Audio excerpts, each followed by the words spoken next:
What's up, Wizards? It's Deb from SBMTG. Yeah, I got kind of a Skrillex thing going on here today. Don't worry, I'm pretty sure I'll decide it looks very silly in a couple of minutes and I'll just put it up. But who cares about that anyway?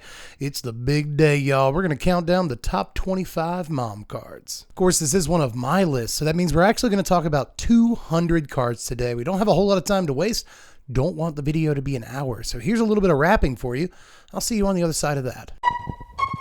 And I'm your favorite Magic Channel's favorite Magic Channel. Best believe that the professor go bananas for my deck tech. Chicken, what even is the point of a branded intro? You know what channel you're watching, I assume. In case you don't, maybe you want to subscribe to us, that'd be nice. Go ahead and like the video before you see any of the cards on the list. That'd be best for me, I'm sure. And if you want to see me play with this set, we're going to be doing that on Wednesday evening over on the twitch.tv/SBMTGdev. Link in the description. One more thing. If you want to support the content and make sure I can still keep doing this for a living, the best way to do that is go over to patreon.com/SBMTG. But that is all of the self-promotion I'm going to give you. Pretty sure that's a personal best. But anyway, let's get on to this list because, like I said, there's a billion cards on it, so we got to get started. And you know what that means? Honorable mentions, ladies and germs. I usually have 5 of these for these big lists. This time it's no exception because, like I said, we're going to talk about every card in the set. I hope you're okay with that. Starting with Ancient Imperiosaur. I wanted to make this guy the first card that I talked about in the video because I really, really like him, and that's all there is to it. He's the whole reason I wore my Raptor shirt today.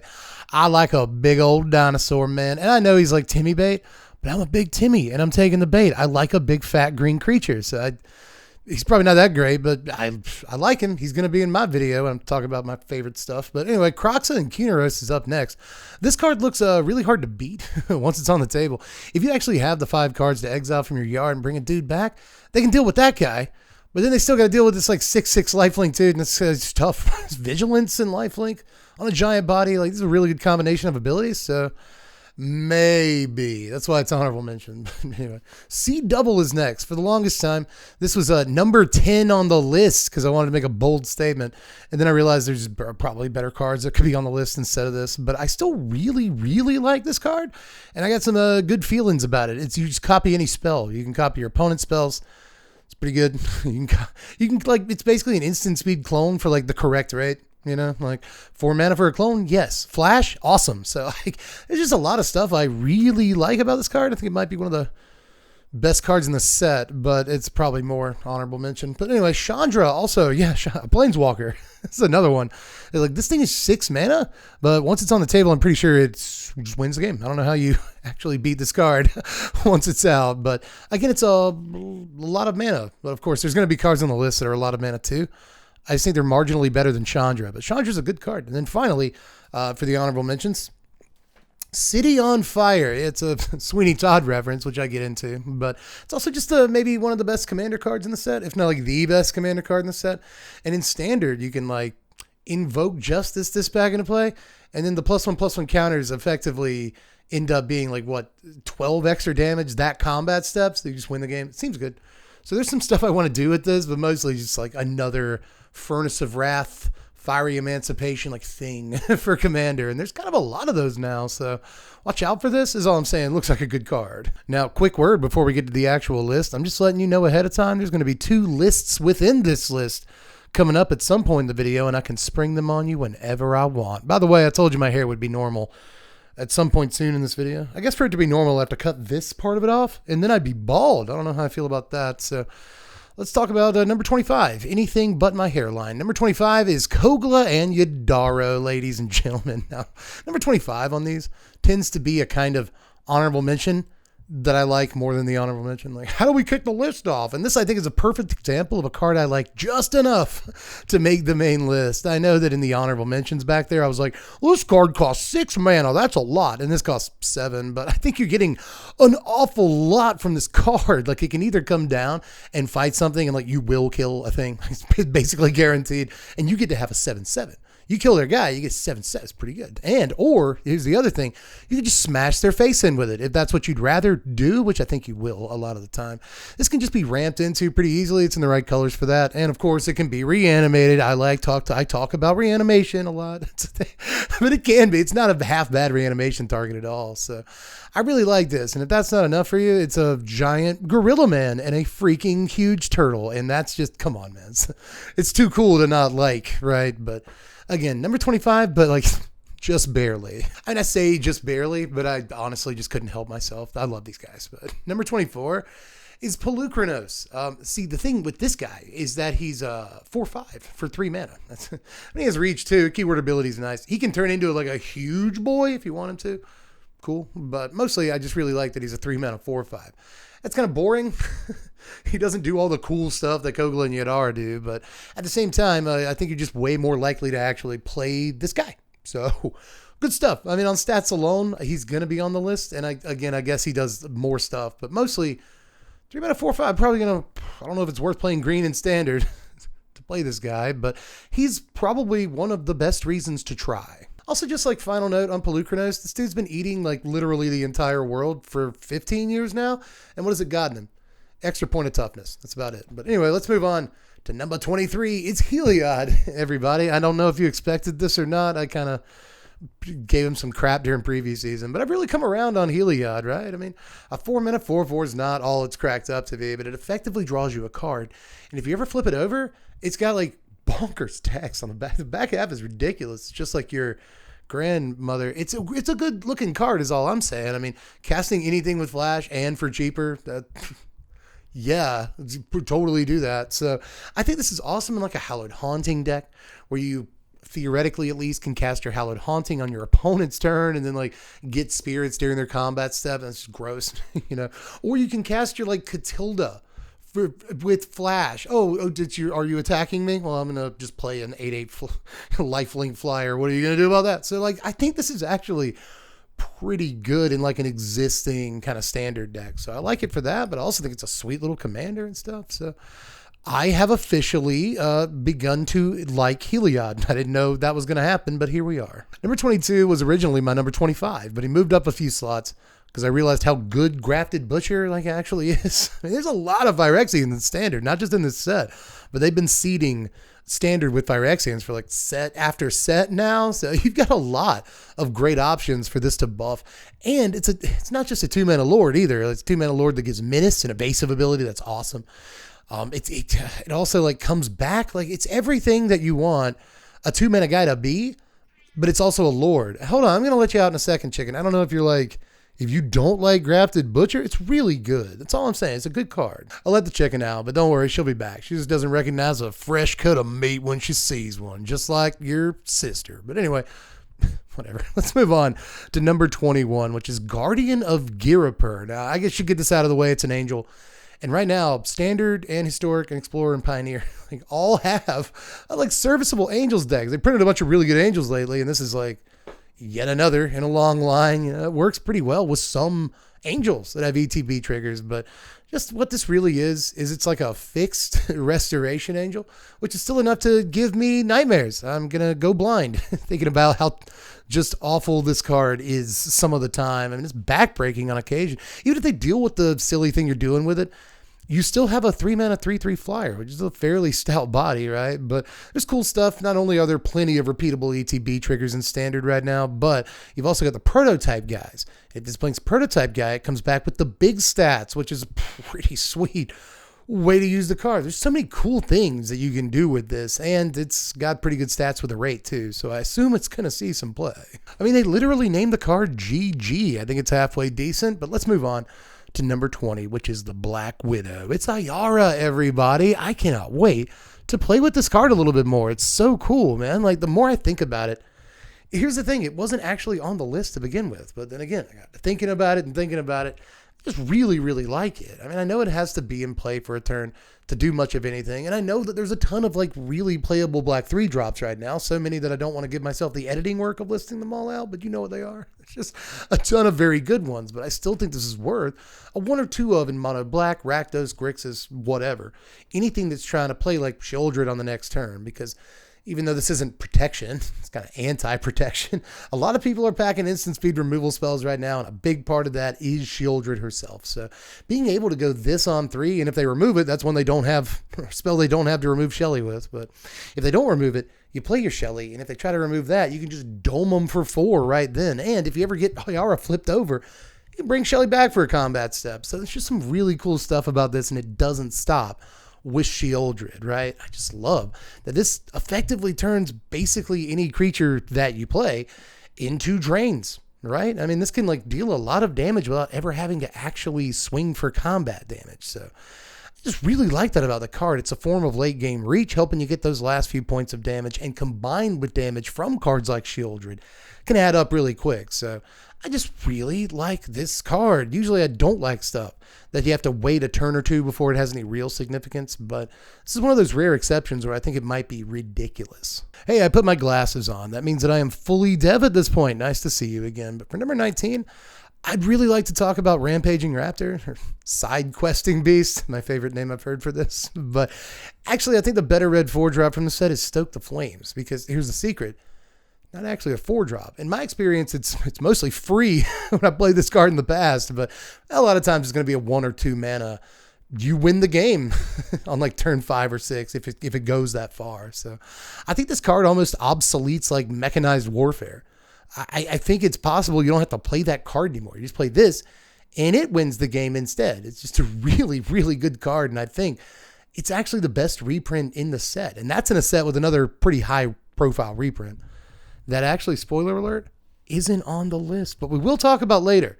It's a teaser for the list within a list that we'll get to. But for now, I am just really happy to have Stoke the Flames back. This is a very good Magic card. In case you haven't tasted it yet, you're going to just think it's delicious. Unless you hate it. Unless it just kills you a lot and you hate it. That'll probably happen too. Number 18 is Sunfall, but don't worry, it has absolutely nothing to do with the day-night mechanic. That is very nice, but this is a great sweeper. I know we have Farewell in the format, and it kind of looks better, but this comes down at least a turn early. Sometimes the difference between 5 and 6 mana is like 4 turns. You never know, but this comes down to theoretically a turn earlier. And importantly, so far, at least from what I've seen, that Incubate token, man. That Incubate token. Like sometimes it'll end up being effectively a 4/4. Like you have to pay mana for it, but like, who cares? It's not a big deal. I mean, you swept the board on their turn, or on your turn. So even if they're able to play like a dude when it rolls around to their turn, you still probably have at least a 3/3 on your side of the table. That'll either buy you some time or blank whatever they played. So that's been really, or, best case scenario, you get attacking with like a 5/5. So just really helps you turn the corner the way a sweeper does, and gives you kind of an emergency creature to pop for later or go on the offensive. So I've had Sunfall Blade against me in early access a couple of times, and the card always feels really bad when they play it against you. So honestly, I can't wait to play it a few times myself. Number 17 is Ura Brask. Yeah, we finally made it to one of these Praetors. This is theoretically the worst one in my opinion, but that still makes it the number 17 card in the set, which is pretty good. I mean, the front half is a 4-mana 4/4, which I've already said is not like the most impressive thing, but it's got some cool stuff about it. But just like your dad, what I'm really doing is staring at the backside. I'm just going to talk about your whole family before this video is over, but I'm staring at the backside of this thing like pretty hard. Like, look at all the stuff that a card does.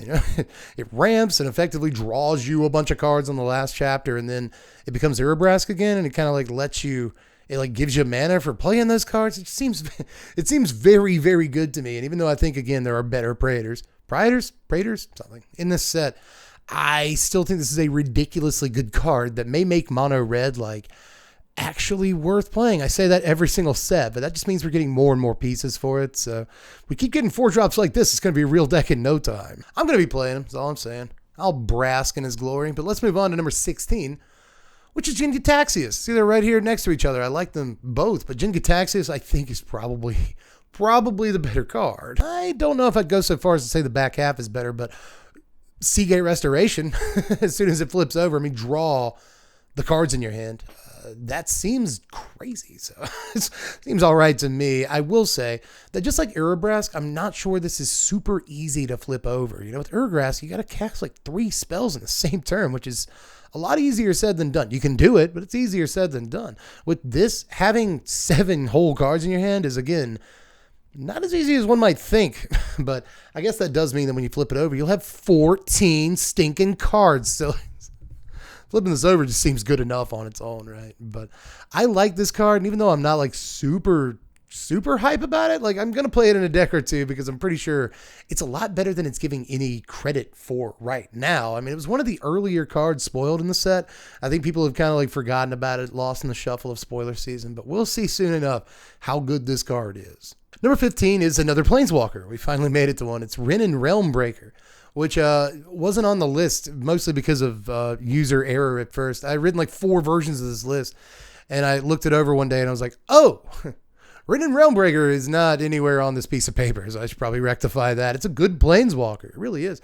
People got the impression that I didn't like this during spoiler season because I gave it like a B- on Twitter or something. And it's still a good grade. It's still actually pretty good. I really like what it's doing for your mana. I like a Chromatic Lantern kind of effect. That's sweet. I like drawing cards. I don't care if they have to be permanents. I play permanents in my deck. At least a third of the deck's land. So there you go.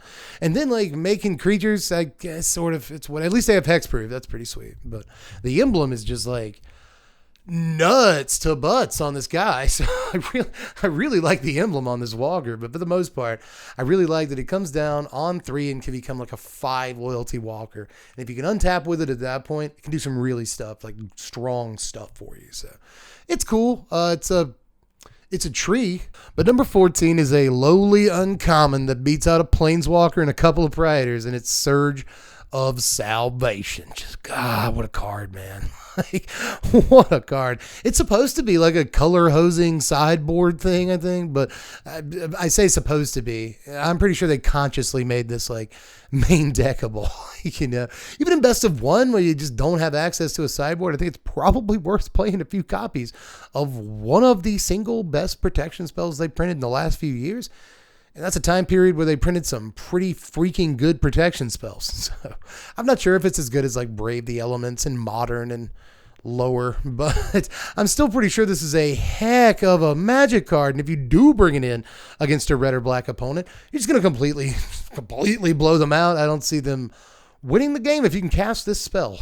I really don't. Also, just like counters Invoke Despairs and stuff. What an awesome card. Just what we needed you is all I'm saying. But let's move on to 13. Yes, it's Jeru Hazareth. This is probably, I'm going to go ahead and admit to you, this is the card that I look at on this list and I'm like, do you go on this list?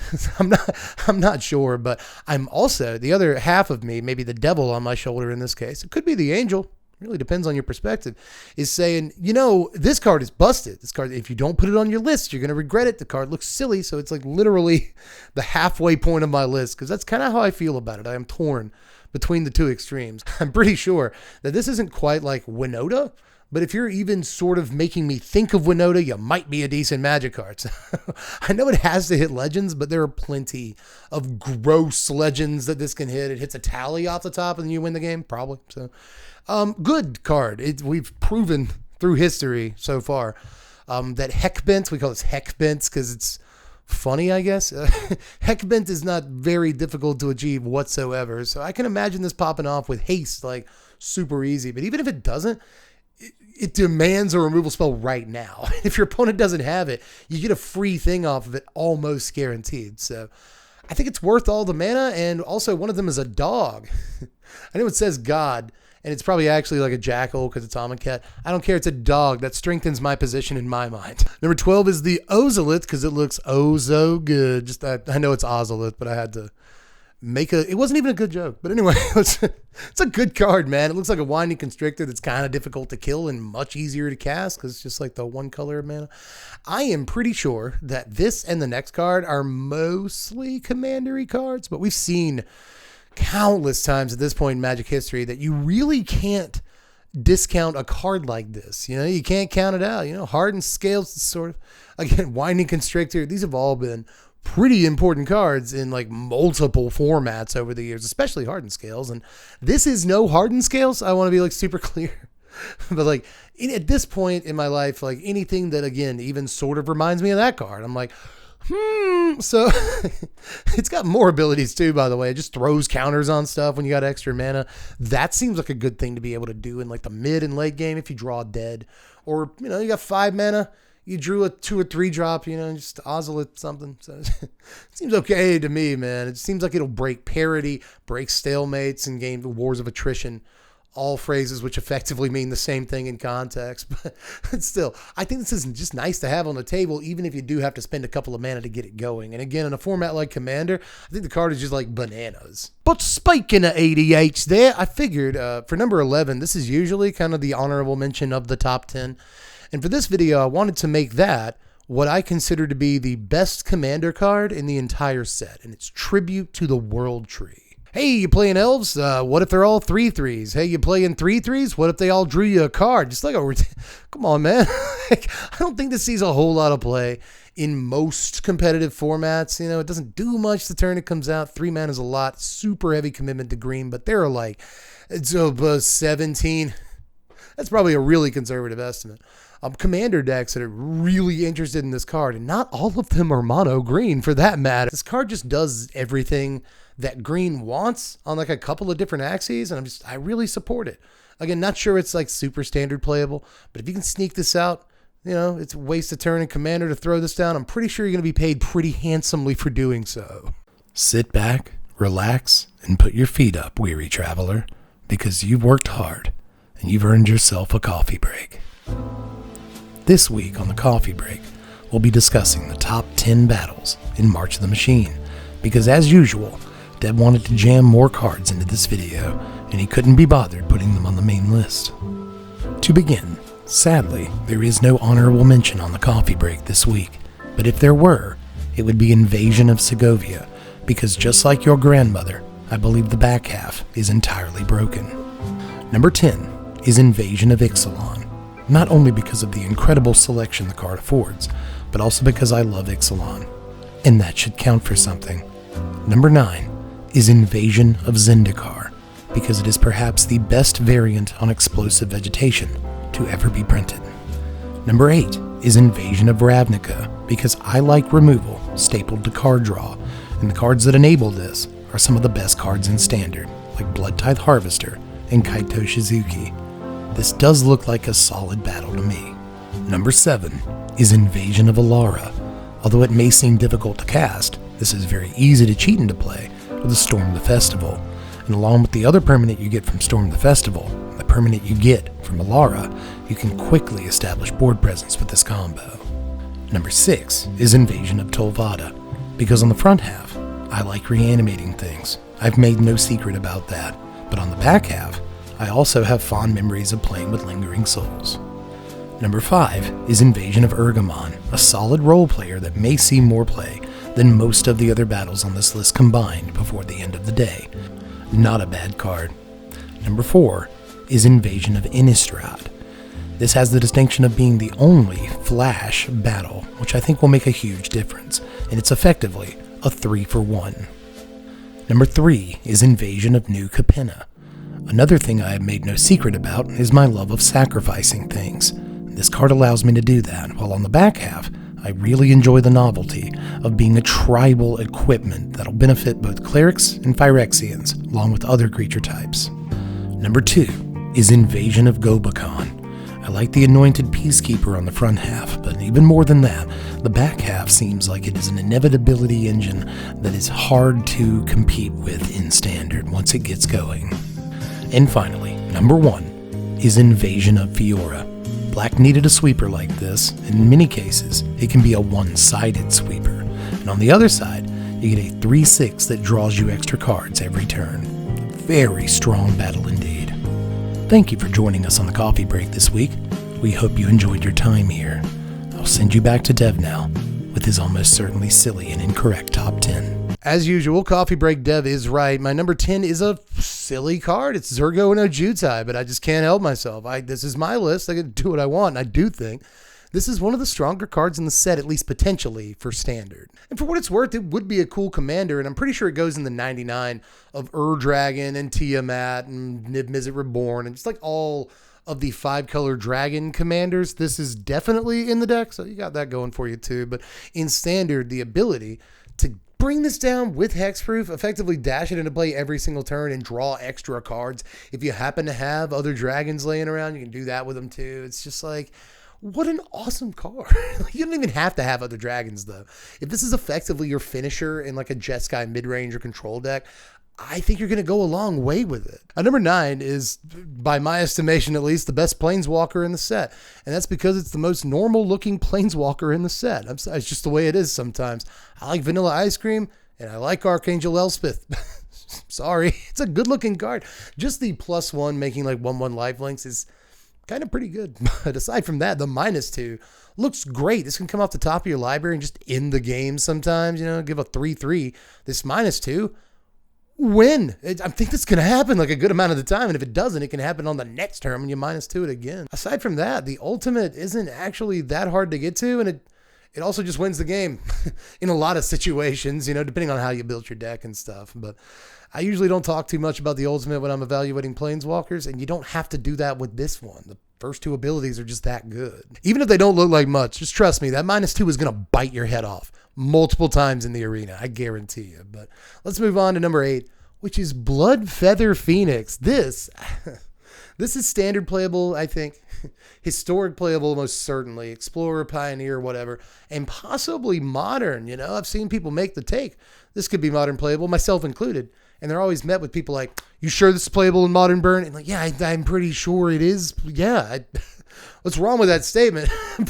I'm pretty sure this goes all the way back to modern, dare I say, Legacy and Vintage. I don't want to sound like an idiot or anything, but this just looks really good to me. Just an extra mana to pull back your Bloodfeather, like, that seems like a ridiculous deal to me. I know it just looks like a 2/2 flyer, but it's a 2/2 flyer that's going to amount to like an extra 6 or 8 damage in a lot of games. And I have a pretty good track record with Phoenixes, but let's move on to number 7, which is Dusk Legion Duelist. Like, all the way up here. I am serious about this card, man. Like, Boros modified or like a deck like that. It's got like Kimana Faces Kakazan and Thundering Raiju and a couple of other +1/+1 counters things.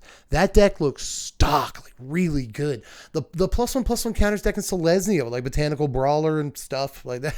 That also looks very good, like an Ozolith. That's a good deck for the Ozolith, right? Just with like Homestead Courage, this looks freaking unbelievable. You draw 2 cards off a Homestead Courage. You got to split up the turns or whatever. Like, I don't care. I'm drawing 2 cards of a Homestead Courage. Like, looks great. If you're playing this with Luminarch Aspirant in older formats, you draw a card every turn. You play with Siege Veteran, you draw a card every turn. This card is ridiculous. Like, I know it's not the best stats in the world, but you get even a single +1/+1 counter on it. It becomes a Watch Wolf with Vigilance and draws you a card. It doesn't die ever to like Wandering Emperor. Just like, oh god, it's a sick card. I know that the current philosophy in standard with aggro decks is you want to play creatures that are like well above curve every single turn, especially in the early game. It's been that way for a while, but I think that this is well worth playing a somewhat understated creature the turn you play it in order to draw 2 or 3 extra cards at least throughout the course of the game. This thing is ridiculous, mark my words. But number 6 is Rona, Don't Leave Me Alone. Just a wonderful card. Now, this is a Merfolk Looter, but that in and of itself isn't the best thing about it. We already had some Merfolk Looters in standard, like Vohar, which is a great card. I love it, but nobody actually plays it. It's the sad thing about Vohar. So just being a Merfolk Looter isn't quite enough, but it does have pretty decent toughness, sort of. It's okay, right? And the best thing about it is that it untaps on the front half. I actually think that's the best part of the whole card.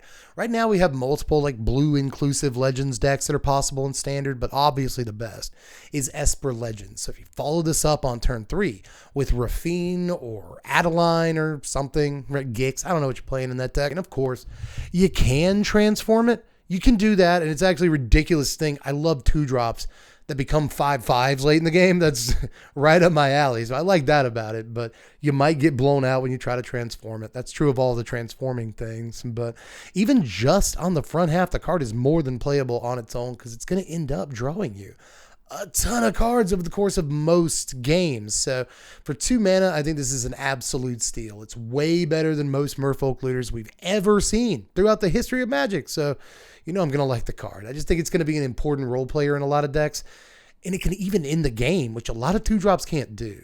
But number 5, all the way up here at number 5, is Italy. I have a feeling that this is the most broken card in the set. I don't know, but I got a feeling. I'm just like Will.i.am. I have a feeling. I think that this card could actually be ludicrous, by which I, of course, mean Christopher Ludacris Bridges. I think it could be Luda, and one way or the other. I actually think this card is bonkers. I could just keep throwing superlatives at you, but let me just say that if you are able to reanimate this, I know It's only like the second time I brought up reanimation. I think I can do that more than once in a video, but maybe less than 5 times. I think I still got a lot of wiggle room there. But if you are able to reanimate this, you're going to get like 3 things out of it. Like you're going to get the Itali, you're going to get something off the top of your opponent's library, non-land, and you're going to get something non-land off your library. You're not going to whiff on this. It's going to get you a creature removal spell, something from each player's library. So even if they can deal with the Itali, they have to deal with the other stuff that Itali brought with it. And yes, the card flips over. I don't care. Like I honestly do not care about the other half of this card. It's as ridiculous as it is. It can win the game, whatever. But I don't think you'll ever have to do it because I'm pretty sure just him entering the battlefield at all wins the game in and of itself. But for number 4, another tag team, and not the last one that we'll see in the video, by the way, but I think Thalia and the Gitrog Monster have a shot at winning the world championships. They could get those belts, man. That's just a sweet card, both thematically. I mean, it's Thalia riding the Gitrog Monster. Come on, man. Not every tag team is like this. You know what I mean? It's a pretty sweet image, but aside from that, it just does all the stuff. It just does it all. It just annoys your opponent in multiple ways. You know, it's got First Strike and Death Touch on a 4/4 for what it's worth, but mostly, even if it was a 1/1, First Strike and Death Touch would be a pretty sick combination of abilities. Aside from that, you can ramp off of it if you got extra lands. Your opponent can't swing with haste guys or whatever. You know, you can just swing past their dudes. You know, like if you play Thalia Gitrog Monster, your opponent can try to play blockers. Good luck. And by the way, when those creatures do finally untap and are able to block, First Strike and Death Touch. So good. And also card advantage, which could be like the feels bad part of the card. But in early access, I played this card in a few different games. And even in games where I had like relatively few lands to sack to it, I still don't care because I get to draw cards. That's awesome. So like, this is a great card. And if anything makes Abzan playable, it's going to be these 2. Hey, everybody. I told you there are going to be 2 lists within a list, and we are almost at number 3. So what does that mean? It's time for a little bit of a break. This list within a list is going to be the top 10 cards that are not in this video. It's going to be a speed run. I'm going to try to rocket through these as quickly as possible. I know that we're getting close to the end, and you just want to see the last 3 cards. Don't scrub through, though. I know you're going to do it. Don't do it. Let's look at the top 10 cards that are not on this list or in this video, despite what you're about to see. Disregard the fact that they will be on screen. They're not in this video. Number 10 is Hoarding Broodlord. This card did not end up on the list. Everybody seems to really like this card. I think it's pretty cool, but I don't think it's on the list. Number 9 is Doomscar Warrior, just because I really like it and wanted to mention it. Pretty sure it's not good. Could actually be ridiculous when you think about it. Really read this card. It could be okay. But number 8 is Baral and Kari Zev. This should probably actually be on the list in favor of something else. Sunfall? I don't know, something, but it ended up in this part of the list. It does look like a Baral of fun, but not quite enough. Number 7 is Borborygmos and Fibblethip. I have played with this card a few times already. Pretty good card, but I'm not sure if it's quite enough, honestly. And that's saying something with how powerful this card is. This is a good set. Number 6 is Monastery Mentor. That's right. It's not on my list. It's not on my list. Really, really good reprint. Not sure how impactful it's going to be in formats. I don't know. It's a fine card. I mean, Monastery Mentor is great. I've had a lot of fun with it in the past. We'll see what it does. Number 5 is Fairy Mastermind, a little sideboard card, but that's probably just about it. Maybe it's really good in like older formats where everyone draws a million cards a turn. So like perhaps. Number 4, it does look very good. Number 4 is Moment of Truth. Yeah, ahead of Fairy Mastermind. What am I thinking? I just really like this card, especially for like blue inclusive reanimator decks and stuff. That looks fine. Number 3 is Sword of Once and Future, because it's a sword. It's the last sword, as a matter of fact. And protection from blue and black is good by itself.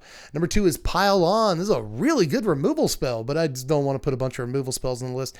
And then number 1 is Omnath. Not on the list. Omnath, not on the list. Another one of the earliest cards spoiled, and I think people have just forgotten about it, but I still think this card is very good, but didn't end up on the list. Maybe we'll see about it. But we are in top 3 territory, everybody. We're climbing that mountain, almost at the pinnacle. Number 3 is Shieldred. Just plain old Shieldred. I love the naming conventions on the like Praetors, whatever. This is a great like Necrotal. Like I love creatures that come down and they kill a guy. I'm a sucker for Necrotals and Ravenous Chupacabras and Shriek Maws and even Gelatinous Cubes. I love that card. And Nobody else did, but I actually think this card is very good. It could almost be number one. It is that good. It's not quite kill whatever you want. It's more the Eldest Reborn ability, but we have seen before that that's a very, very good ability, especially when it comes on a 4/5. That's a good body, not to mention that if it comes down late enough in the game, it basically threatens to flip over the turn after it comes into play, and every mode on the backside ends the game.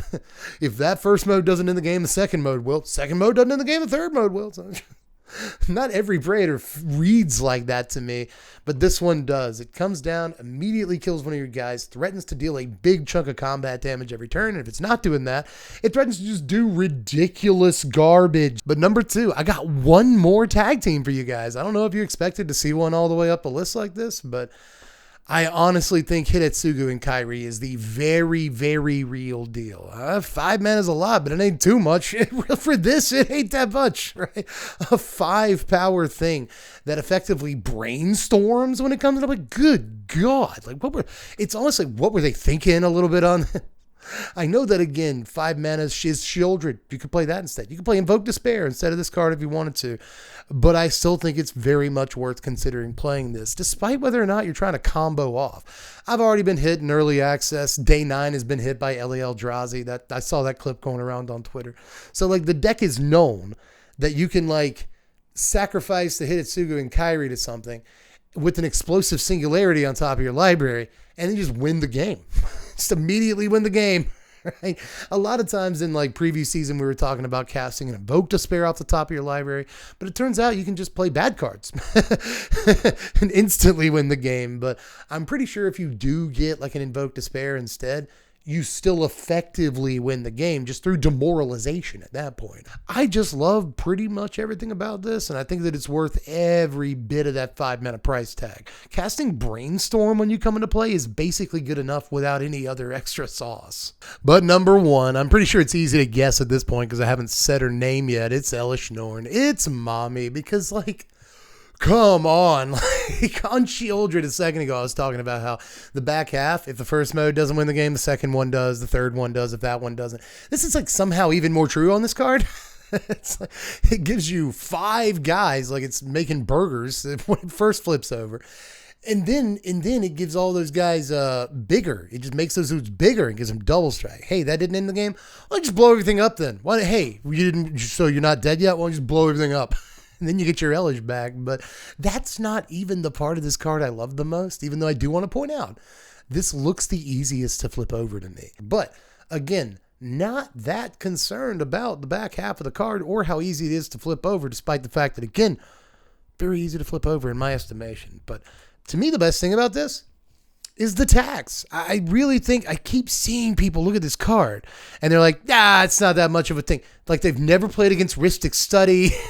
You know, like they've never been in a combat step before. This procs in like every combat interaction. Like, are you attacking me?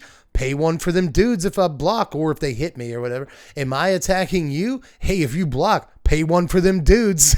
That's really hard to do and still actually cast all the spells you want to cast on your turn and do all the stuff you want to do. I think it's like undeniably a strong card, but it's not, from what I can tell, a whole lot of people's number one, and that flabbergasts me. I don't know how you could look at this card and be like, it's fine. This card looks like a problem to me, man. But guess what, everybody? We made it together. It's the end of the video. We made it through the Mines of Moria. We fought the cave troll. The Balrog thing happened. All that, and now sunlight, everybody. It's the end of the video, which means just one thing, and one thing only. It's time for the couch card. What's it going to be this time? Can't look. Hope I pull something good. Let's go. Oh, that's a neat one. It's Hallowed Ground from Ice Age. This is not a very good card, you see. It's 2 mana for an enchantment. You pay 2 white mana to return target snow-covered land you control to its owner's hand. Now, this could be halfway decent in like a landfall build of some kind, but the whole reason I've always liked this card is the art. I just really, really like the art on this card. That's about all there is to it, but that's a nostalgic pull, right there. Good to get a Hallowed Ground. Just a good looking Magic card, man. Ice Age was a beautiful set. Aside from that, I think I'm actually done. Just let me know in the comments section what other cards I missed. I tried to be as extensive as possible this time, but I'm sure I missed a couple of cards I would have really liked to talk about. So let me know what those were down there in the comments section, how you felt about the list, my picks, what numbers, and blah, blah, all the stuff. Hit me with it down there. But aside from that, I think I've actually got to get out of here and start editing this video so it's out before next week. I love you all. I am Deb from The Place. Thanks for watching, Wizards. Spread love and be kind.